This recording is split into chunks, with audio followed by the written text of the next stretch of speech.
এই মুহূর্তে জাতীয় স্মৃতিসৌধের সামনে আছেন সহকর্মী ফারুক ভূঁইয়া রবিন। সরাসরি যাচ্ছি তার কাছে। রবিন, বিএনপির ভারপ্রাপ্ত চেয়ারম্যান তারেক রহমান ৭১-এর বীর শহীদদের প্রতি শ্রদ্ধা নিবেদন করতে জাতীয় স্মৃতিসৌধে আসবেন, কিন্তু তিনি কতক্ষণ নাগাদ আসবেন সেটি আসলে রাস্তাই নির্ধারণ করে দিবে। কারণ পথে পথে রাস্তার দুধারে মানুষের যে পরিমাণ ভিড় লক্ষ্য করা যাচ্ছে এবং এখনও স্মৃতিসৌধ এলাকা এবং তার আশপাশের এলাকাতে যেই ভিড় দেখা যাচ্ছে, তাতে আসলে যে সময় কিংবা রাস্তাই ঠিক করে দিবে যে উনি কতক্ষণ নাগাদ এই সাভার জাতীয় স্মৃতিসৌধে এসে পৌঁছাবেন। আমরা আপনাদেরকে সকাল থেকে আসলে যেটি বলছিলাম যে তারেক রহমান জাতীয় স্মৃতিসৌধে শ্রদ্ধা নিবেদন করতে আসবেন, এই খবর জানার পর মোটামুটি আজকে সকালবেলা থেকে যে উৎসুক মানুষের একটি ভিড় লক্ষ্য করা যাচ্ছিল, কিন্তু সময় যত গড়াচ্ছিল ততই কিন্তু যে মানুষের ভিড় বাড়ছিল। এখন বলা যায় যে সাভার জাতীয় স্মৃতিসৌধের আশেপাশের এলাকায় মানুষের এক ধরনের বেশ ঢল লক্ষ্য করা যাচ্ছে এবং এখানে যে বিএনপির স্থানীয় পর্যায়ের নেতা কর্মীরা রয়েছেন, ঠিক একইভাবে উৎসুক জনতাও কিন্তু বা উৎসুক মানুষ তারাও কিন্তু সাভার জাতীয় স্মৃতিসৌধের আশেপাশে তারা ভিড় করছেন। এবং আমাদের সহকর্মীরা যারা তারেক রহমানের গাড়ি বহরের সঙ্গে রয়েছেন, তারা যে খবরটি দিচ্ছিলেন যে তিনি এখনো টেকনিক্যাল বা তার আশপাশের এলাকায় রয়েছেন বা সেই এলাকাটি অতিক্রম করছেন,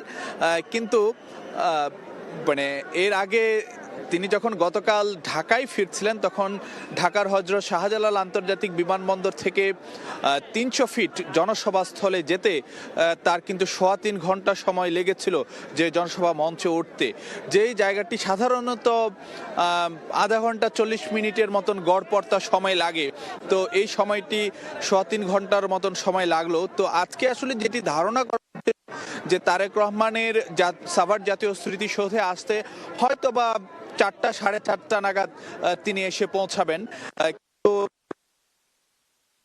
ঢল দেখা যাচ্ছে, তাতে আসলে যে আরো বেশ কিছু সময় লেগে যাবে,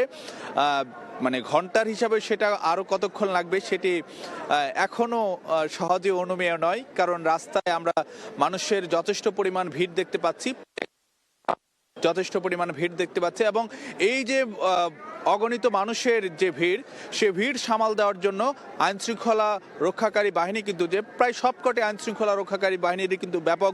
উপস্থিতি আমরা সকাল থেকেই দেখছিলাম, তাদের তৎপরতা দেখছিলাম। এবং এখন যেহেতু কিছু সময়ের মধ্যেই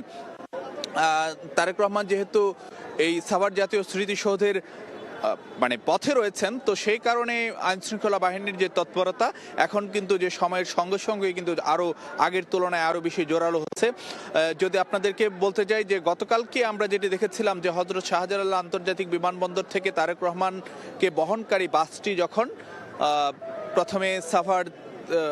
প্রথমে যে ৩০০ ফিট সড়কে জনসভা মানে সংবর্ধনা মঞ্চের দিকে যায়, তারপরে যখন এভারকেয়ার হাসপাতালে যাচ্ছিল, তারপর যখন তিনি মানে গুলশানের বাসায় যাচ্ছিলেন, তো এই যে তার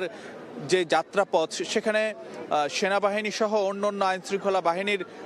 সদস্যদের কিন্তু ব্যাপক তৎপরতা সেটি লক্ষ্য করা গিয়েছিল, যেহেতু যে বিপুল পরিমাণ মানুষের যে ভিড় সেটিকে সামাল দেওয়ার জন্য। আজকেও কিন্তু আমরা সেই একই বিষয় আমরা লক্ষ্য করছি যে সাভার জাতীয় স্মৃতিসৌধের সামনে এখানে কিন্তু যে সেনা সদস্যদের যে উপস্থিতি সেটা আমরা লক্ষ্য করছি যে আইন শৃঙ্খলা পরিস্থিতি সামাল দেওয়ার জন্য এবং পাশাপাশি সাধারণ মানুষের যে বিপুল পরিমাণ যেই সমাগম দেখা যাচ্ছে সেই অবস্থাটিকে সামাল দেওয়ার জন্য এবং যে পুরো বিষয় আশয়টি যে আনুষ্ঠানিকতা সেটি যেন নির্বিঘ্নে যেন সম্পন্ন হয়, সেখানে একদিকে যেমন বিপুল পরিমাণ সেনা সদস্যদের মোতায়েন করা হয়েছে, ঠিক একইভাবে আধা সামরিক বাহিনী বিজিবি সদস্যদেরও আমরা মোতায়েন থাকতে দেখছি এবং অন্যদিকে র্যাব পুলিশের সদস্যদেরও কিন্তু ব্যাপক মোতায়েন করা হয়েছে। ঠিক একইভাবে সাভার জাতীয় স্মৃতিসৌধের ভেতরেও আইন শৃঙ্খলা রক্ষাকারী বাহিনীর যে যথেষ্ট পরিমাণ উপস্থিতি লক্ষ্য করছি।